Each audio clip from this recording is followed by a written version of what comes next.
Hi friends, once again welcome back to my YouTube channel. അപ്പോൾ ഇന്നത്തെ വീഡിയോയിൽ നമ്മൾ നോക്കാൻ പോകുന്നത്, നിങ്ങൾ ഐഫോണിലൊക്കെ കണ്ടിട്ടുണ്ടാവും ഫേസ് ഐ ഡി എന്നൊരു ഓപ്ഷൻ. അതെങ്ങനെ നമ്മുടെ ആൻഡ്രോയിഡ് ഫോണിൽ സെറ്റ് ചെയ്യണം. ഒരു ആപ്ലിക്കേഷനും വേണ്ട, നിങ്ങൾ വെറുതെ സെറ്റിങ്സ് പോയി സെക്യൂരിറ്റി എന്നൊരു ഓപ്ഷൻ ഉണ്ടാവും, അതിൽ ക്ലിക്ക് ചെയ്യുക. ശേഷം സ്മാർട്ട് ലോക്ക് എന്നൊരു ഓപ്ഷൻ ഉണ്ടാവും, അതിലും ക്ലിക്ക് ചെയ്യുക. നിങ്ങളുടെ ഫോണിന് ഏതെങ്കിലും പാസ്വേഡ് വെച്ചിട്ടുണ്ട്, ടൈപ്പ് ചെയ്ത് കൊടുക്കുക. ശേഷം നിങ്ങൾ ഇതുപോലെ ഒരു ഓപ്ഷനിലേക്കായി പോവുക. ഇവിടെ ട്രസ്റ്റ് ഫേസ് എന്നുള്ള കൊടുത്ത് ഇംപ്രൂവ് ഫേസ് മേക്കിംഗ് ഇത് കൊടുക്കുക, നെക്സ്റ്റ് കൊടുക്കുക.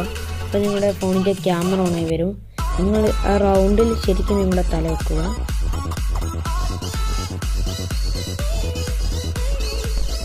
ഫിനിഷ്ഡ് ആയിട്ടുണ്ടെങ്കിൽ നിങ്ങൾ ഫിനിഷ്ഡ് കൊടുക്കുക. എൻ്റെ ഫോൺ ഇപ്പോൾ ഓഫ് ചെയ്യാൻ പറ്റില്ല, കാരണം ഞാൻ വീഡിയോ റെക്കോർഡ് ചെയ്യുവാണ്, അതുകൊണ്ട് പറ്റുന്നില്ല. ഓഫ് ചെയ്താൽ പിന്നെ നിങ്ങൾക്ക് വീഡിയോ കാണാൻ പറ്റില്ല. നിങ്ങൾ ട്രൈ ചെയ്യുക. എന്തായാലും നിങ്ങൾ വെറുതെ ഒന്ന് ഓഫ് ചെയ്ത് ഓൺ ചെയ്ത് നിങ്ങളുടെ മുഖം അവിടെ വെച്ചാൽ മതി. വീഡിയോ ഇഷ്ടപ്പെട്ടെങ്കിൽ ലൈക്ക് ചെയ്യണം. എൻ്റെ ചാനൽ സബ്സ്ക്രൈബ് ചെയ്തില്ല.